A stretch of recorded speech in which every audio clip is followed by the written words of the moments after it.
darah kita hampir 50% terserap oleh pasien thalassemia. Oh iya. Ya, thalassemia di mana ada penyakit yang diturunkan, di mana darahnya itu tidak bisa hidup sampai 120 hari.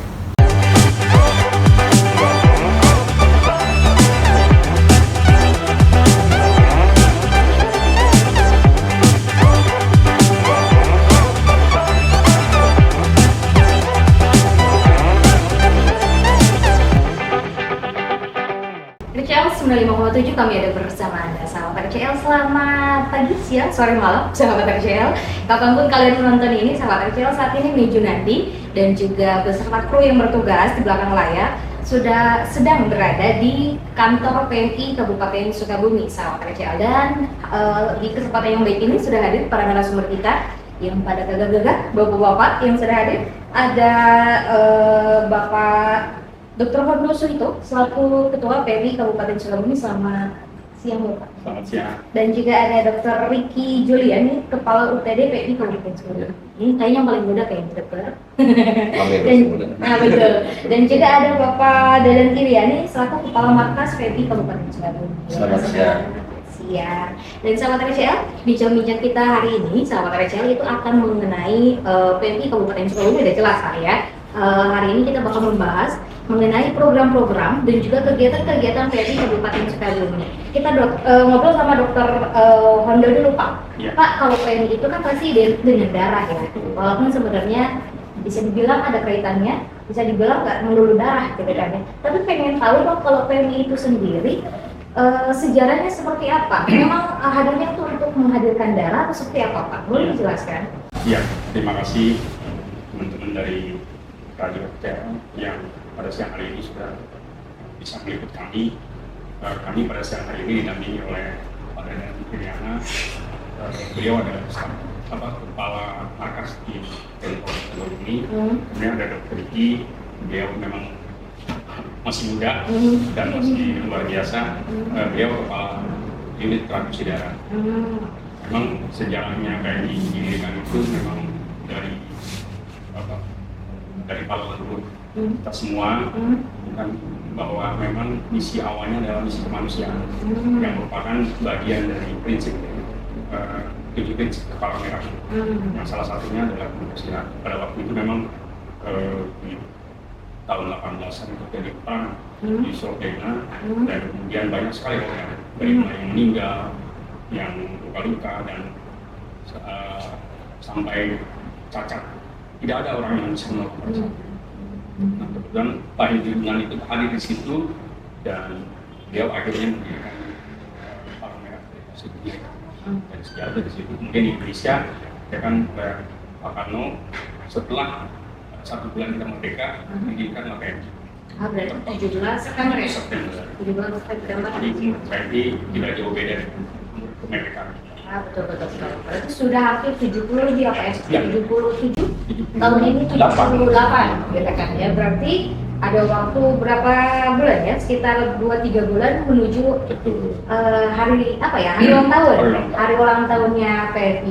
Nah, kalau untuk program-program dan juga kegiatannya dari PMI itu sendiri memang apa ya? Kayak nyamuk gitu ya? Hidotin darah doang gitu kan kerjanya, atau apa ada program lagi? Iya, nanti gini. Sebetulnya pada hari ini juga kita ada Hari Donor Darah Sedunia, dan program itu memang merupakan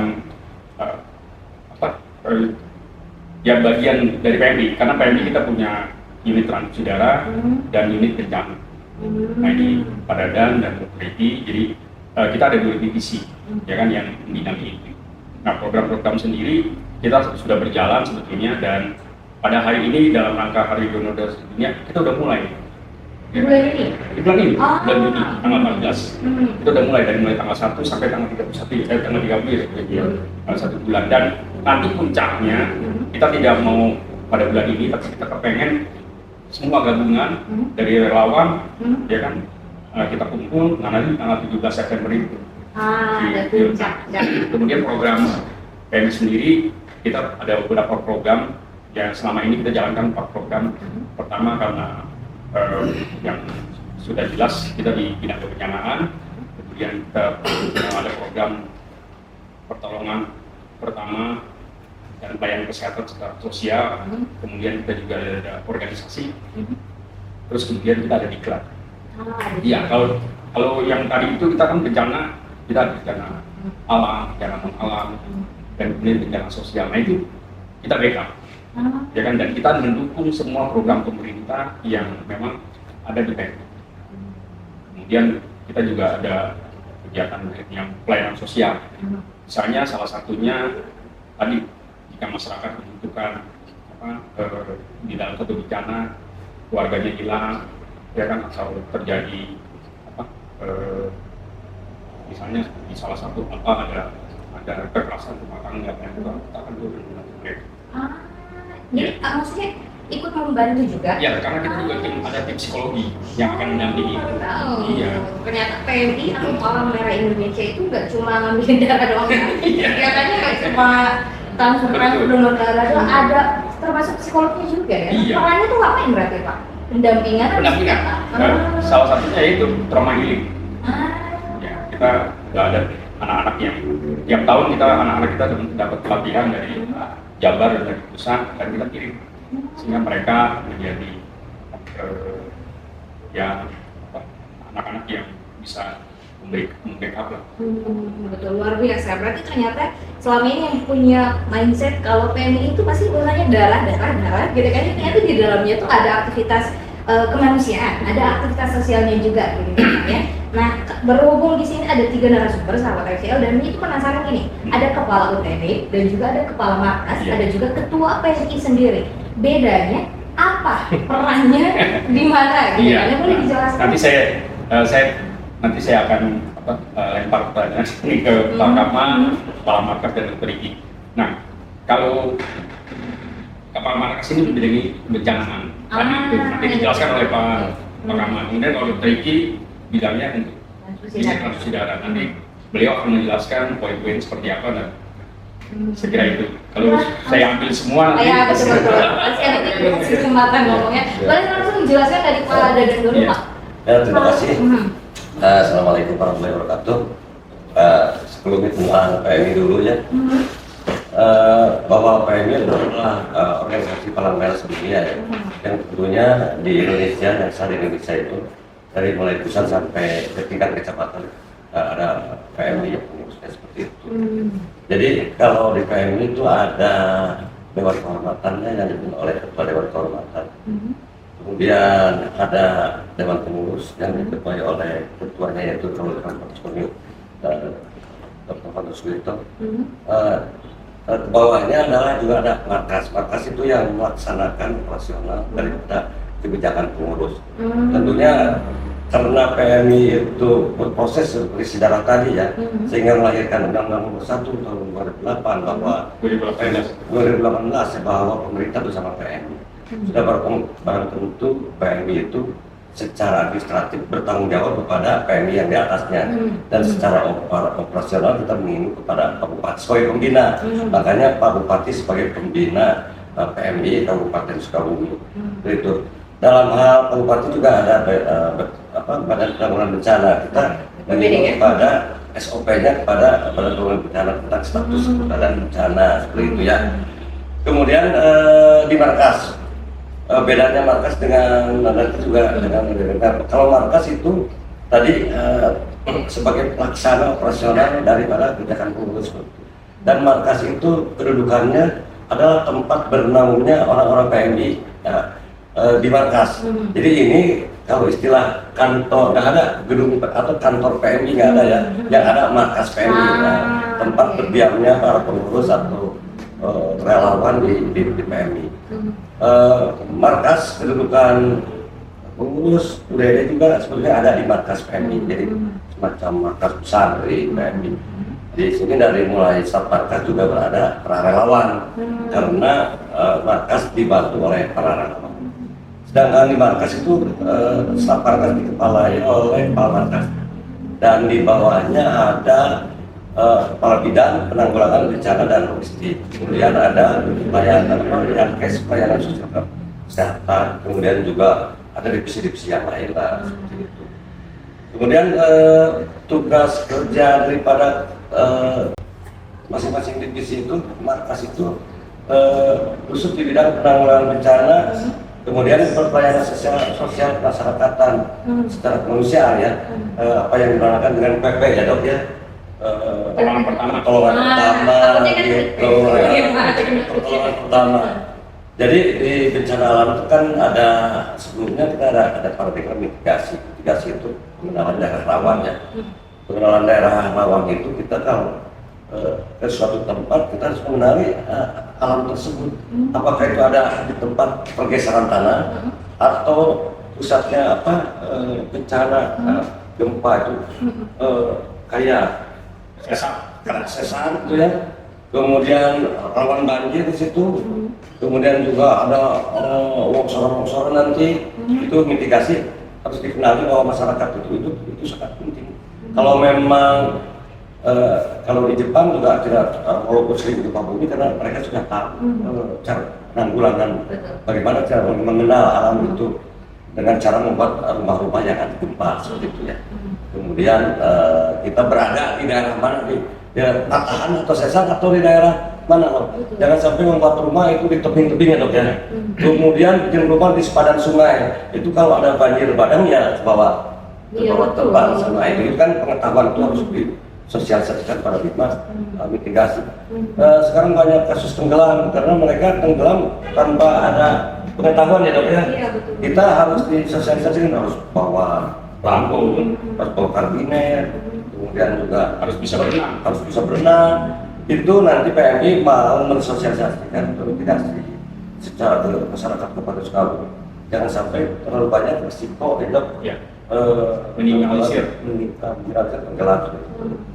Kemudian juga sebelum bencana kita mengadakan sosial kebencanaan dari mulai penyuluhan, kemudian menciptakan pengkaderan di tiap kecamatan supaya ketika ada bencana itu ada pada kecamatan relawan-relawan kita bisa sama-sama menanggulangi, meringankan beban penderitaan orang yang kena bencana.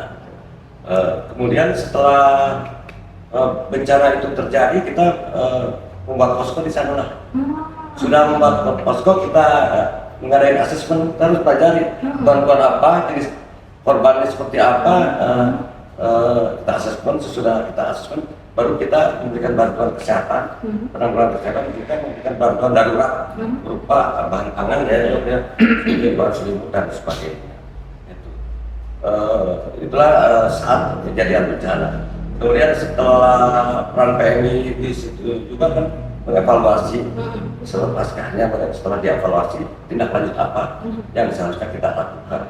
Jadi Mbak Setni, Mbak Mei, sungguh berat dan sungguh banyak tugas Palang Merah di Kabupaten Sukabumi itu, bahkan frekuensi bencana alam itu hampir rata-rata berapa? Sehari 2 kali. Sehari kadang-kadang ada 2 kejadian. Kejadian dalam setiap bulan, ada yang kasus tenggelam, ada yang kasus orang hilang ya, ada yang kasus karena pergeseran tanah, ada yang kasus longsoran yang itu sangatlah. Kemudian pertolongan pertama juga, cuma kita sayangnya cuma punya ambulans 1, mobil operasional Hilux buat operasional ke lapangan ya, cuma 1 ya, yang Hilux ya. Kemudian ambulans 1 buah. Sedangkan tugas kita di 47 kecamatan. Betul. Itu gitu kan. areanya sangat besar sekali. Tidak mungkin dengan 2 mobil atau 3 mobil dijelajahi ya. Itu kepada semua pihak juga bantuannya untuk meningkatkan dengan cara meningkatkan melalui dana ataupun CSA perusahaan itu untuk seperti itu lah gitu ya. Ini masih banyak kalau cerita markas ya, belum relawan ya, belum relawan yang jumlahnya di kecamatan, di relawan daerah ada ya, relawan kebencanaan ada, sampai seharusnya berapa persen dok di Kabupaten Sukabumi? 10% dari 10%. Sekarang aja ada 20.000 relawan lah kalau kita kumpul-kumpul. Jadi sungguh sebuah lembaga yang sangat besar karena lembaga organisasi yang legendaris sebetulnya. Betul, karena usianya sama kayak ya sosial Indonesia Merdeka. Betul. Dan tadi juga kan Pak Dadan sempat bilang relawan. Berarti kalau di PMI ini sendiri istilahnya bukan anggota PMI gitu ya? Relawan ya. Tapi ada markas dari di markas itu ada KSR. Kalau sukarela itu adalah pasukan inti ya. Kemudian ada relawan-relawan yang lain. Jadi dok, kalau relawan, kalau KSR itu pasukan inti ya dok ya. Kalau ujung tombak kalau sukarela, jumlahnya kita merekrut dari tiap tahun ada apa KSR angkatan 1, 2, 3 sampai sekarang angkatan yang 10. Juga ada TSR, kalau TSR bebas umur, siapa aja yang punya profesi membantu kemanusiaan bisa gabung di PMI ya dok ya. Gitu, yang di kecamatan, yang di desa ada sibat dan sebagainya, kemudian ada relawan darah juga disebutnya TSR, kan jumlahnya banyak sekali, pasukannya yang sangat banyak. Betul, karena memang PMI itu sendiri wow, gitu, dahsyat gitu. Karena apa ya, istilahnya itu terjun langsung ke masyarakat. Pelayanan masyarakatnya itu memang langsung dirasakan oleh masyarakat. Kalau di desa ada sibat, Neng. Kalau sibat. Ada sibat. Sibat itu singkatan kan? Siaga bencana masyarakat. Betul. Jadi memang masyarakat itu lebih dilibatkan. Iya. Ya. Dan memang kalau membahas soal bencana itu pasti ada aja ya Pak. Kejadian bencana itu tidak bisa diperkirakan, gitu kan ya, dan setiap bulannya itu pasti ada. Nah itu untuk wilayah kok markas ya Pak ya. Satu lagi nih, kita tidak lepas dari koordinasi dengan BPD ya, karena untuk menyusun kontingensi itu kita berkoordinasi bagaimana cara kita mengevakuasi, cara kita bertindak terhadap misalnya tsunami, padahal kontingensinya gimana gitu. Jadi secara keseluruhan banyak sekali. Bahkan ikut mendukung Pak Ketua ini bebannya banyak nih. Tapi kalau ketua itu memang menaungi semua ya Pak ya, mencakup semua. Nah kalau untuk Dokter Ricky, cuma satu aja saya tambahin. Ya. Tadi relawan benar sekali dikatakan oleh Pak Tama bahwa relawan kita sebetulnya ada 4. Pertama dari remaja, PMR, remaja itu relawan, dia kan dari mulai pemula, ya kan, remaja dari sekolah-sekolah itu juga kan ya, ya kan. Nah, kemudian kita ada relawan namanya KSR. KSR itu yang kita didik pakai iklan, ya kan. Kita udah masuk ke angkatan 10. Kemudian kita ada yang namanya TSR, tenaga sukarela. Tenaga sukarela sebetulnya siapapun bisa masuk asal mereka punya profesi, misalnya kayak dokter atau mbak, ya kan, jadi reporter. Nah itu bisa masuk. Kenapa? Tanpa kita didik macam-macam, mbak udah terbentuk karena udah punya profesi masing-masing. Ya kan, misalnya siapapun orangnya bisa. Misalnya dia tukang kayu, ya kan, dia bisa tukang las, ya kan, atau udah tua sekalipun nggak ada masalah. Untuk apa? Doa. Betul. Karena doa itu mujizat, apalagi orang-orang yang tua yang kira-kira udah punya keahlian yang tinggi lah. Nah itu. Kemudian ada yang namanya donor darah sukarela. Nah ini jadi semua orang di Kabupaten Sukabumi, ya kalau yang udah pernah donor berarti dia yang pernah donor sukarela, ya berarti dia udah relawan PMI. Betul. Ya jadi itu sebetulnya. Jadi tidak terbatas apa ya? Jadi nggak ada registrasi khusus gitu kan untuk jadi sukarelawan PMI gitu ya Pak? Ya pokoknya kalau nanti kita ambil, ya kan, itu yang kalau dia udah sering berdonor berkali-kali, ya kan, dan sukarela bukan karena ada keluarganya yang sakit, ya kan, atau karena diiming-imingi dengan uang, dia kan, saya donor nih, itu dia adalah relawan kemanusiaan. Nah betul. Ya, apalagi hari ini ada hari donor darah sedunia, kita hormatin banget tuh, ya kan, saudara-saudara kita yang sudah menjadi pendonor sukarela, ya betul ya. Nah kalau nyambung ke bulan darah ya, dokter. Hari donor darah sedunia. Nah betul, Dokter Ricky bisa dijelaskan sedikit kurang lebih panjang lebarnya gitu kan ya, untuk unit transfusi darah sendiri punya peran apa? Ya, terima kasih. Assalamualaikum warahmatullahi wabarakatuh. Waalaikumsalam. Ya, seperti yang sudah dijelaskan sama Dr. Rondo, sama Pak Dadan, unit donor darah ya, kita adalah sebuah unit yang di bawah Palang Merah Indonesia. Jadi mungkin memang kalau di masyarakat karena kegiatan unit donor darah itu memang hampir setiap hari dan banyak yang tahu BM itu dari mungkin karena Palang Merah disangkanya darah gitu ya, tapi ya sebenarnya bukan.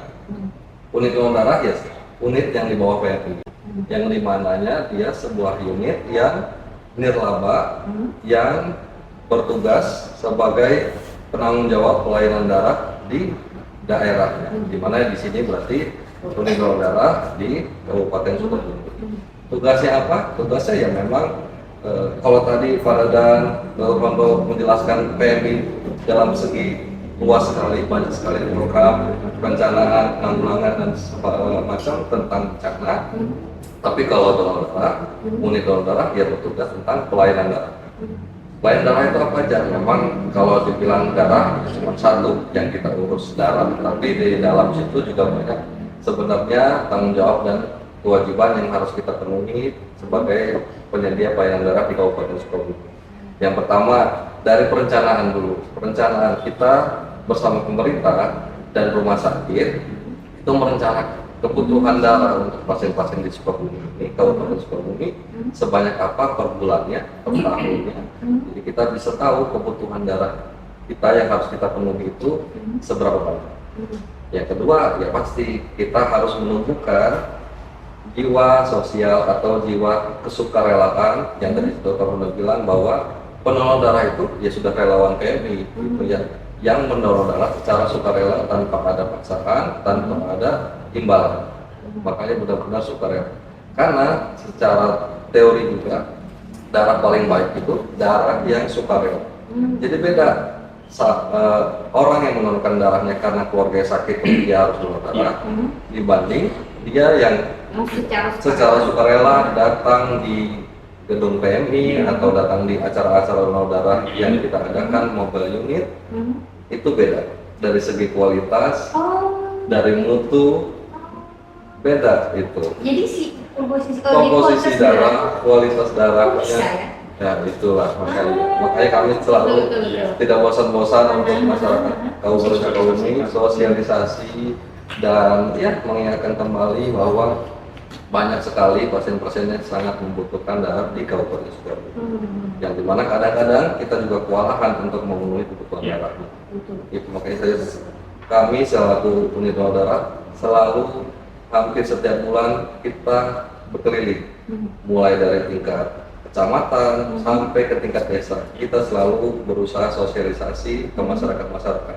Karena kebanyakan banyak yang mau, tapi takut. Takutnya? Takut disuntik. Oh iya betul. Takut lihat gitu ya. Padahal di balik itu semua kalau mereka bisa menghandle atau mengatasi ketakutannya itu banyak sekali manfaat yang bisa mereka peroleh dari donor darah. Baik untuk pasiennya sudah pasti dong kita dapat kebahagiaan karena sudah memberi darah secara sukarela yang sangat dibutuhkan sama pasien.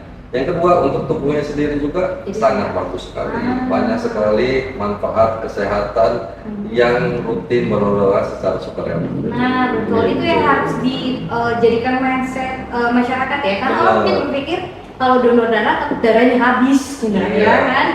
Takut darahnya habis, terus takutnya malah jadi lemas, ternyata enggak gitu kan. Wah luar biasa. Dan memang secara garis besar kalau dilihat disimpulkan dari pemaparan Bapak-bapak hari ini, PMI itu sendiri hadir memang benar-benar untuk masyarakat ya Pak ya, benar-benar hadir untuk masyarakat, balik lagi ke masyarakat, melayani masyarakat, dan nggak cuma darah aja tapi untuk bencana pun PMI punya perannya sendiri. Wah luar biasa. Sebenarnya pembahasan kita mengenai PMI ini sahabat KCL bisa lebih panjang dari ini gitu kan ya. Mudah-mudahan sih bisa di segmen berikutnya ya Pak. Pak Andra, mudah-mudahan segmen berikutnya kita bisa membahas dengan lebih rinci lagi, atau mungkin nanti September bisa ya nanti kita ya. Yes. Betul kan? Sebelum kita akhiri pertemuan kita, obrolan kita hari ini Pak, dari Pak Andra dulu boleh pesan dan juga himbauan untuk masyarakat khususnya yang belum paham nih hadirnya PMI di Kabupaten Sukabumi sebenarnya. Iya, terima kasih. Sebelum kita akhiri ya, saya juga terima kasih sekali kepada RPA yang sudah memberi kesempatan kepada kami, dan kemudian kita juga berharap kepada masyarakat jangan segan-segan untuk datang ke PMI, dan kita juga berharap ke depan dan merupakan rencana kita ke depan nanti PMI ini bukan hanya tempat untuk meminta bantuan, tapi akan kami buat sedemikian rupa sehingga tempat ini akan jadi wisata, tapi wisata edukasi. Betul-betul. Ya, jadi kita udah sediakan tempatnya, kemudian kita udah ngomong dengan Pak Kama, kemudian kita juga udah ngomong dengan Dr. Riki, supaya dari mulai dini anak-anak tuh paham Dari mulai TK mungkin, ya kan mereka paham apa sih yang namanya donor darah. Kemudian mereka paham juga apa sih yang namanya bencana, dari mulai mitigasi sampai penanganan setelah pasca bencana. Jadi itu ke depan. Dan kemudian kami juga berharap bahwa PMI dengan 2 divisi ini, unit transfusi darah bisa, kenapa? Karena di unit transfusi darah itu kita ada satu cakupan yang sangat luar biasa, di mana kalau kita sudah CPOB itu cara pembuatan obat yang benar atau yang baik. Ya itu. Nah kalau kita udah bisa mencapai itu, maka UTD kita dengan PMI-nya sudah mencapai top akreditasi yang sangat luar biasa. Nah kemudian di markas juga kita pengen PMI itu kita sedang berjuang untuk membuat klinik. Kenapa? Karena kita pengen juga bahwa kita punya SDM yang ada di PMI ini, khususnya di markas bisa bermanfaat untuk masyarakat. Jadi nah ke depannya kita juga nanti, karena tadi Pak Kama sudah mensosialisasikan bahwa nanti kita akan ada pelatihan PMI tingkat kecamatan khususnya tentang gawat darurat medis, tentang bantuan dasar. Kenapa? Karena tadi PMI Kabupaten Sukabumi dengan membawahi 47 kecamatan merupakan daerah terluas sejauh Bali setelah Kabupaten Banyuwangi. Jadi kita menjadi sangat luar biasa karena kita tahu bahwa kita supermarketnya bencana, makanya kita harus menjadi manusia yang hebat-hebat di Kabupaten Sukabumi. Saya lihat itu, dan moga-moga cita-cita kami kita juga bisa membantu bersama-sama masyarakat Kabupaten Sukabumi dan pemerintah, karena kami sadar betul ya kan bahwa kita juga kita juga harus bekerja sama dengan pemerintah dan program-programnya. Apalagi pemerintah sekarang sedang berjuang untuk menurunkan angka stunting dan vaksinasi polio. Dan kita ke depan juga ingin berkontribusi terhadap program pemerintah yang ada itu, walaupun mungkin kami masih belum bisa masuk, tapi moga-moga ke depannya kami bisa masuk. Betul sekali. Jadi bisa mendukung di program-program utama pemerintah gitu ya, Pak. Ada tambahan? Semua ini banyak kita kerjakan dengan secara hati yang sukarela, ya. Itu yang di dasar kami berbuat. Kemudian juga kami netral dengan prinsip kemanusiaan, tidak mengenal ras, suku, agama, politik dan sebagainya. Kami netral. Siapapun kami bantu dan kami tolong, gitu. Sesuai dengan kemampuan kita di PMI Kabupaten Sukabumi. Mudah-mudahan ke depan dengan ada bintek yang tadi katakan kecamatan, RP masing-masing ketua PMI akan kita undang ke kecamatan. Kemudian kita juga nanti ada jumbara tingkat nasional. Kemudian programnya nanti kita juga ada hari Palang Merah nanti tanggal 17. Kemudian juga nanti karena dokter hari ini masa tugasnya berakhir, nanti ada juga mucap nih. Ya. Ada musyawarah November. Bulan November itu bukan program kami. Juga terus sosialisasi masalah apa yang disampaikan oleh Dr. Giri tentang sosialisasi donor darah, ya, pentingnya darah, menyumbang darah untuk masyarakat. Nah itu sekelumnya tentang rencana-rencana kita, mudah-mudahan kita diridhoi oleh Allah SWT. Mudah-mudahan kita semua terenyah gitu, karena lembaga kemanusiaan ya kita disitulah kita tetap berjuang. Luar biasa. Ada tambahan dokter Giri? Ya, kalau saya dari unit donor darah pasti berharapnya tadi partisipasi donor darah dari masyarakat Kabupaten Sukabumi, yang dimana masyarakat kita sangat luar biasa, 2,5 juta orang lebih, yang dimana kalau kita 1%-nya saja yang donor darah sudah berapa? Tapi sampai sekarang donasi kita sekitar 1.000 sampai 1.500 darah per bulan. Yang dimana itu sangat masih banyak pasien-pasien yang membutuhkan darah dari para pendonor sukarela. Ya saya selalu bilang begini, tidak ada yang merugi dari sebuah atau dari darah yang disumbangkan atau didonorkan. Pasien pasti tertolong, pendonornya juga banyak sekali. Yang tadi saya sudah bilang pasti, yang pertama pasti diperiksakan kesehatan. pasti diperiksakan darahnya gitu. Itu jadi secara gratis, jadi dia bisa Konsultasi kesehatan konsultasi gitu ya. kesehatan, memeriksakan kesehatannya dan memeriksakan darahnya sehat atau tidak. Yang selanjutnya ya itu juga berarti dia secara tubuh juga sangat baik karena perputaran darah atau peredaran darahnya selalu digantikan dengan darah baru.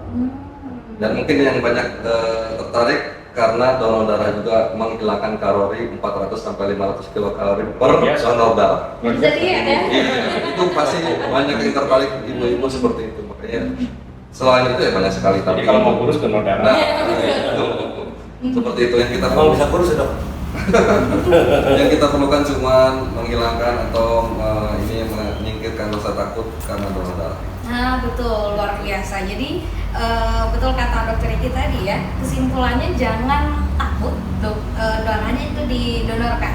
Jadi hilangkan rasa takutnya, jadi harus berani dan betul kata Pak Dadan tadi. Jadi harus datang dari hati sahabat RCL. Karena kan sukarelawan itu berarti datang dari hati. Kemanusiaan itu datang pasti dari hati nurani sahabat RCL ya. Wah terima kasih bapak-bapak. Oh satu lagi Ya. tambahan boleh? Jadi ada satu hal yang harus saya ngomongin ya kan, karena tadi belum disinggung oleh Dr. Iki. Jadi gini, para pendengar RCL, bahwa di Kabupaten Sukabumi ini darah kita hampir 50% terserap oleh pasien thalassemia. Oh iya. Ya thalassemia di mana ada penyakit yang diturunkan, di mana darahnya itu tidak bisa hidup sampai 120 hari. Ya karena darah itu diharapkan bisa hidup di dalam tubuh kita 120 hari. Tapi dalam beberapa minggu aja dia udah rusak ya. Nah jadi kami berharap kepada masyarakat dan pemerintah Kabupaten Sukabumi ya kan, karena menurut penelitian teman saya yang ada di Labuan bahwa penyakit thalassemia di Kabupaten Sukabumi ini cukup lumayan banyak, dan kita bukan hanya stunting dan polio yang harus kita perjuangkan, penyakit thalassemia juga harus kita perjuangkan karena ini menjadi beban pemerintah dan juga menjadi beban keluarga, karena begitu keluarganya ada yang kena thalassemia udah sangat-sangat luar biasa kehidupannya, karena akan melorot semua dari mulai kondisi fisik, mental dan ekonomi ya tentunya. Ya. Nah jadi saya berharap bagaimana caranya. Nah kami dari segi medis menganjurkan bahwa ternyata yang paling penting adalah konseling pernikah. Ya, jadi di mana kita mau ya kan ada hubungan, ada keluarga yang mau menikah ya kan, ada pasangan yang mau menikah, nah itu konseling bahwa bagaimana kita mencegah jangan sampai terjadi begitu dia menikah dia mendapatkan keturunan yang mungkin di antara salah satu anaknya ada yang kena thalassemia. Itu yang harapan kami, bahwa itulah perjuangan kami dan moga-moga ini bisa dilakukan oleh masyarakat dan pemerintah. Dan PMI akan siap membantu. Terima kasih. Memang harus ada dukungan dari masyarakatnya juga. Ya, masyarakat harus mau diajak bekerja sama, mendonorkan sebagian darahnya, tidak hanya harus karena selain kesehatan pun secara amalannya pun buat bekal ke akhirat nanti. Jadi panjang lah ya, banyak manfaatnya gitu kan, yang nggak cuma judulnya tapi di akhirat juga gitu kan. Ya bapak-bapak terima kasih atas waktu yang sudah diluangkan, waktu istirahatnya jadi keganggu. Mudah-mudahan bisa ketemu di segmen berikutnya untuk menjelaskan kegiatan-kegiatannya secara rinci. Kalau gitu kita tutup sahabat RCL, kita akhiri pertemuan kita hari ini. Menuju nanti yang bertugas dan juga kru yang bertugas untuk pangin sahabat RCL, kami ada bersama.